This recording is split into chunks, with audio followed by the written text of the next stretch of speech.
Hello everyone, this is the third and last lecture on the quick revision on heat and thermodynamics.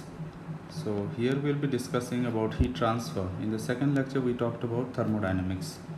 Okay, so you can go through the second lecture in the playlist. Now,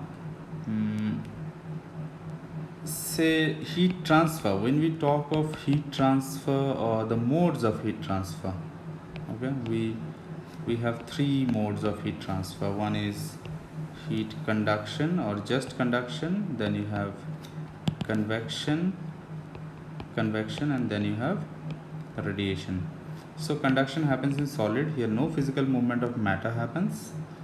Convection happens in liquid, here physical movement of matter does happen, and radiation happens in vacuum also. Okay, so there the source delivers heat and the target is heated, target body is heated, intervening medium is not heated.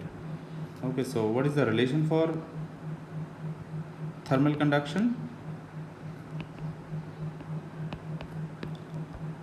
The rate of heat flow, like you have a rod, the rod has a length L, say length is L, and it has a cross section area A.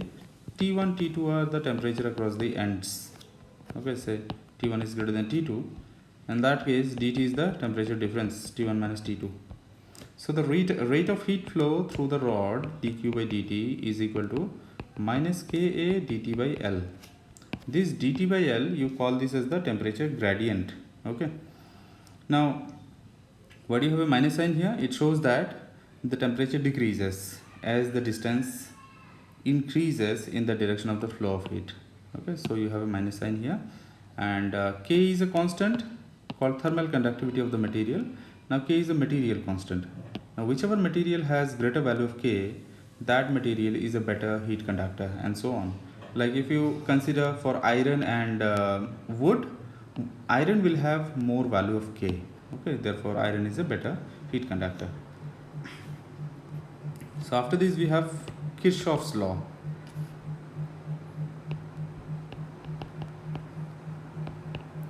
Now in Kirchhoff's law, or Kirchhoff's law tells that for a given temperature and wavelength, for given temperature and wavelength, emissive power of a body is directly proportional to absorptive power of the body, and their ratio is always a constant, E lambda. So what it basically tells that good absorbers are good emitters and vice versa. Okay, or good emitters are good absorbers and vice versa. So based on this, you see cooking vessels. The cooking vessels, body of the cooking vessel, cooking container, they are made up of material which are very good absorbers, and therefore they emit also, for cooking purpose they also emit good amount of heat. But the handles of the cooking vessels, they are made up of bakelite, or they are made up of wood, which are poor conductors of heat. Now they are poor absorbers of heat, they also emit heat very poorly. So that's how you can understand Kirchhoff's law. So next we have Wien's law. Wien's law. Now Wien's law tells that the energy corresponding to maximum radiation, okay, so sorry, wavelength corresponding to maximum energy radiation is always inversely proportional to temperature of the body. So lambda m is the wavelength corresponding to maximum energy radiation for a body. Now wavelength is inversely proportional to temperature. You can also write this as lambda m T is equal to B. This B is called Wien's constant, whose value is 2.898 into 10 to the power minus 3 meter Kelvin. Okay, this is meter Kelvin. So in accordance with this, there are stars which are red in color. So greater is the wavelength, lesser is the temperature. They are actually lesser hot. Those stars are lesser hot in comparison to stars which are blue in color. They are very hot, their temperature is high. Okay, you can check, you can Google some stars like Pistol star, which is a blue violet blue color star, this is very hot. The surface temperature is around 12,000 13,000 Kelvin. Whereas Betelgeuse is a red star, the surface temperature is around 3000 4000 Kelvin. Okay, so you can check those. So that is Wien's law. Next we have Stephen's law. Stephen's law, which tells that energy corresponding to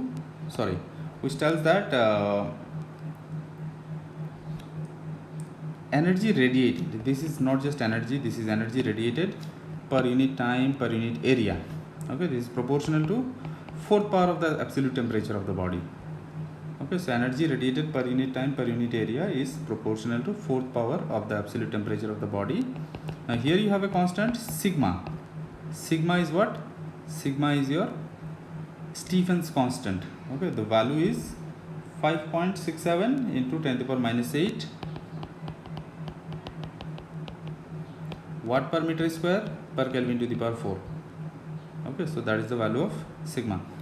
So this is your Stephen's law. Now this was modified as Stephen's-Boltzmann's law. Well, before that, what is the unit of E? E is energy per unit time per unit area.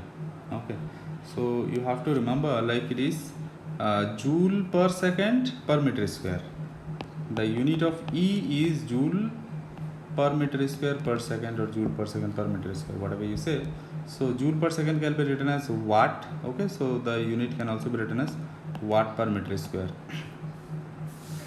So that is your Wien's law. Sorry, that is your Stephen's law. Now you call this as a Stephen's-Boltzmann law also.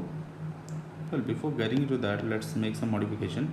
Now this is like E equal to sigma T to the power 4. Now that was energy per unit time per unit area. Now if the body is of area A, then this energy, this relation becomes E equal to sigma A T to the power 4. Okay, now this is energy per unit time only on the left side, and therefore you can also call this as power equal to sigma A T to the power 4. Okay, so if the body is not perfectly black, now for a perfectly black body, emissive power E or emissivity E is 1. So if the body is not perfectly black, then the relation for P will be sigma E A T to the power 4. Now this value of E will be given in the question often. Now you call this relation as Stephen's-Boltzmann's law when the concerned body we are talking about is surrounded by another body. Okay, now this concerned body is the temperature T, the surrounding body is temperature T naught. Now in that case, the energy radiated per second per unit time. Okay, yeah, per second is already per unit time only. So the energy radiated per second per unit area is given by E prime equals to we'll be writing down sigma T to the power 4, or you can write down sigma E T to the power 4 minus T naught to the power 4, or this can also be written as, if the body is of area A, then the relation can be written as like P equal to sigma E A T to the power 4 minus T naught to the power 4. Okay, now don't equate this E prime and this E prime. Okay, for that we can write down this E prime as rather than writing E prime, we can write E double prime. So that will represent the rate of loss of energy between these two bodies. This is given by this. This relation is also known as Stephen's-Boltzmann law. Next you have Newton's law, and this is the last one, Newton's law of cooling. So according to Newton's law, rate of cooling is proportional to temperature difference between body and surrounding, between the body and the surrounding. Okay, so this can also be written as minus dq by dt equal to k T minus T naught, where K is a constant. Now dq can be written as ms dt, right, where S is the specific heat. Now that is equal to molar specific heat, not molar specific heat, just specific heat or heat capacity.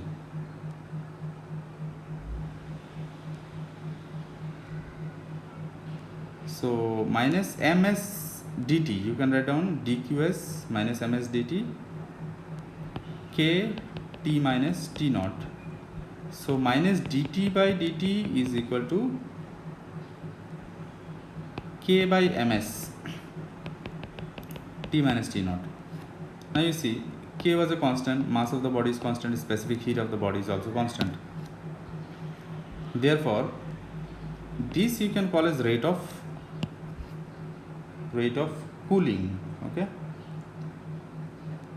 so minus dt by dt can be written as k prime t minus t naught, because k by ms is another constant which can be written as k prime. So minus dt by dt is equal to k prime t minus t naught. This is one more relation. So lastly, after this we have one just a definition, that is Fraunhofer lines. Now Fraunhofer lines are actually dark lines. Okay, these are dark lines you observe in the solar spectrum. Now whenever from the sun high radiation comes out, okay, I mean high energy radiation when it comes out, and if you disperse those white light in the entire spectrum, you find certain dark lines. With the help of those dark lines, the elements present in the sun surface can be determined. Okay, that is the significance of Fraunhofer lines. Those dark lines are called Fraunhofer lines. So today more than 20,000 dark lines has been identified. Okay, so that is about Fraunhofer lines.